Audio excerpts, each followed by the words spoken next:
Bonjour et bienvenue. Aujourd'hui, on s'attaque à une question, la question qui est un peu sur toutes les lèvres des fans de foot.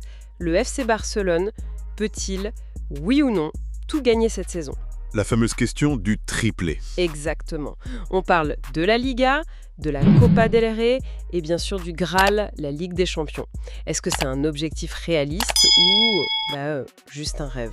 C'est ça. Alors pour poser le contexte, on est le 5 février 2026, c'est un moment un peu charnière dans la saison, et le Barça, il faut le dire, fait partie d'un club très fermé. Très très fermé, oui. Ils sont 6 en Europe.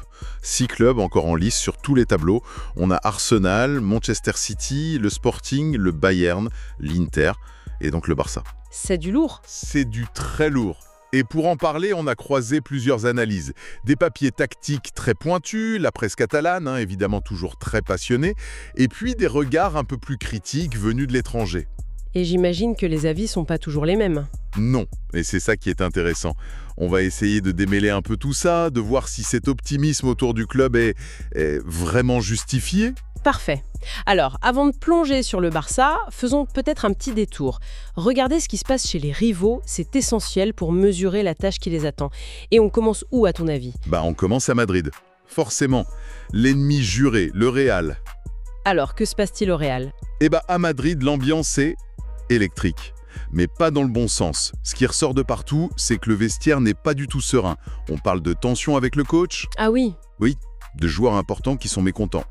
Et surtout, la grosse tuile, c'est la blessure de Jude Bellingham.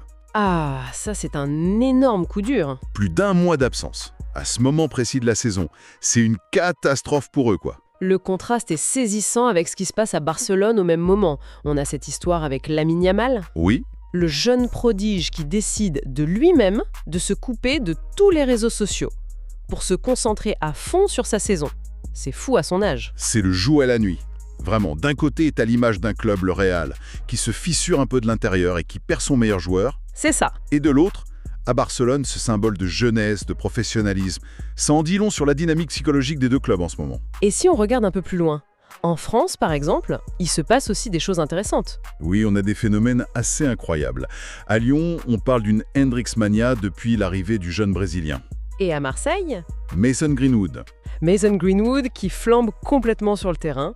Sa valeur a explosé, on parle de 50 millions d'euros, mais son cas continue de diviser. C'est un actif sportif incroyable, mais avec un passif extrasportif qui reste très lourd. Exactement. Et puis, si on traverse la Manche, en Angleterre, on a Manchester City. Eux, sportivement, ils retrouvent leur rythme de rouleau au compresseur. Mais il y a toujours cette énorme épée de Damoclès au-dessus de leur tête, les 120 procédures judiciaires. Voilà. Et la grande question, c'est est-ce que ça a un impact sur les joueurs? Certains disent que oui, que ça peut user. D'autres, au contraire, pensent que ça a créé une mentalité de siège, un nous contre le monde, qui les rend encore plus forts. On verra bien. Le vrai test pour eux, tout le monde est d'accord là-dessus, c'est le match qui arrive contre Liverpool. Là, on saura vraiment. D'accord. Le paysage européen est donc assez agité. Revenons au Barça. Si on regarde juste la Liga, à première vue, on se dit que tout va bien. Ils sont leaders. C'est là que ça devient intéressant. Oui, sont leaders, c'est un fait. Mais il faut gratter un peu. C'est-à-dire? Ils n'ont qu'un seul petit point d'avance sur ce Real Madrid dont on vient de décrire les problèmes. Un Real que plusieurs observateurs qualifient, sans hésiter, de l'un des pires du XXIe siècle. Ah oui, quand même. Donc le fait que le Barça ne soit pas déjà loin, très loin devant ce Real-là, ça pose question. Et pourtant, si on regarde les chiffres bruts, l'attaque du Barça est en feu. 60 buts marqués, c'est énorme par rapport au Real. C'est une différence colossale. 60 contre 47. Ça montre leur puissance offensive, c'est clair. Mais le problème, c'est de l'autre côté du terrain. La défense. Voilà. Ils ont encaissé 23 buts contre seulement 18 pour le Real. Et ils ont perdu plus de matchs. Donc, ils sont plus spectaculaires, oui, mais ils sont aussi beaucoup plus fragiles. Alors, qu'est-ce qui fait leur force en championnat, si ce n'est pas une domination totale? Ce qui ressort de toutes les analyses, c'est l'ambiance. Le groupe, l'entraîneur Hansi Flick a réussi à créer ce que tout le monde appelle un véritable esprit de famille. C'est un mot qui revient souvent. Tout le temps. Des joueurs comme Araujo, qui étaient en difficulté, sont revenus à leur meilleur niveau, portés par ce collectif. C'est vraiment ça leur moteur. Et offensivement, c'est vrai que le danger vient de partout. On a Torres qui est en super forme, Rafinha, Yamal. Ils n'ont pas l'air de dépendre d'un seul buteur. C'est un atout majeur. ça les rend très imprévisibles. Le but peut venir de n'importe qui. Mais Je sentais venir le mais. le mais est important. Cette attaque, aussi variée soit-elle, est jugée moins impitoyable que par le passé. Et là, on pense forcément à Lewandowski. Forcément. Il y a une phrase dans une analyse que j'ai trouvée très parlante. Elle dit qu'il semble avoir passé l'autre côté de la montagne. L'autre côté de la montagne. C'est une jolie façon de dire qu'il est sur le déclin. C'est un peu ça.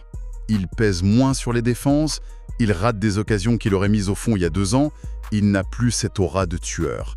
La saison dernière, l'équipe était une machine, on parlait de la MSN. Cette saison, cette sensation de puissance brute, elle est un peu partie. C'est plus collectif. C'est plus collectif, mais peut-être moins tranchant. Et ça nous amène à une idée très intéressante, cette différence d'ADN entre le Barça et le Real. Explique-moi ça. Il y a une perspective historique qui est fascinante. Une analyse rappelle que le Real Madrid n'a pas réussi à conserver son titre en Liga depuis presque 20 ans. C'est fou quand on y pense. C'est dingue. Ça montre que le Real est une équipe de coupe, capable d'exploits sur un match, mais pas toujours régulière sur 38 journées. Le Barça, historiquement, c'est l'inverse. C'est l'équipe du marathon. Et cette saison, ça semble se confirmer. D'accord, donc leur force collective est taillée pour le championnat. Mais est-ce que ça les prépare pour les sprints de la Ligue des Champions?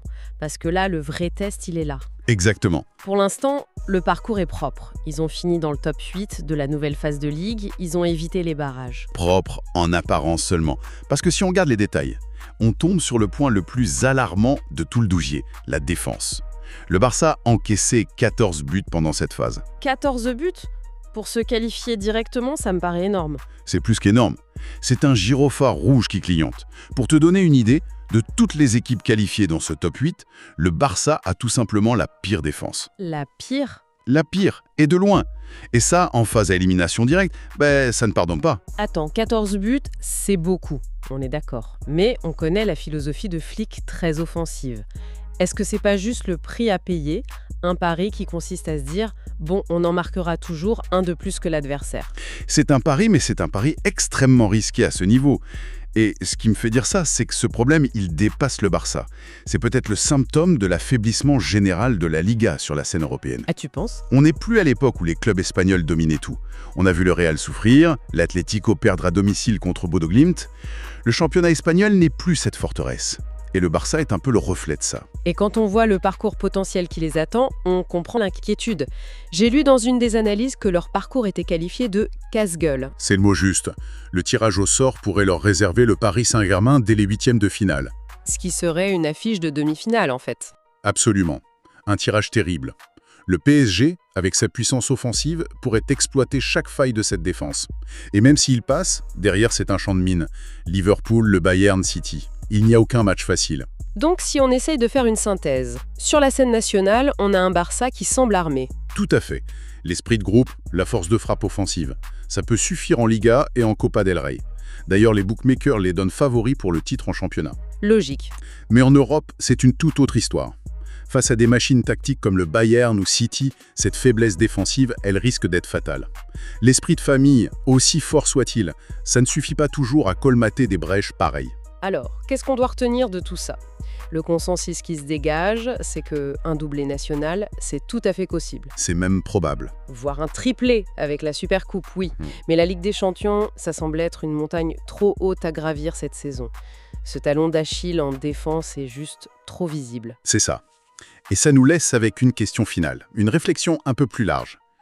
On a beaucoup parlé de cet esprit de famille comme le moteur de l'équipe. Oui.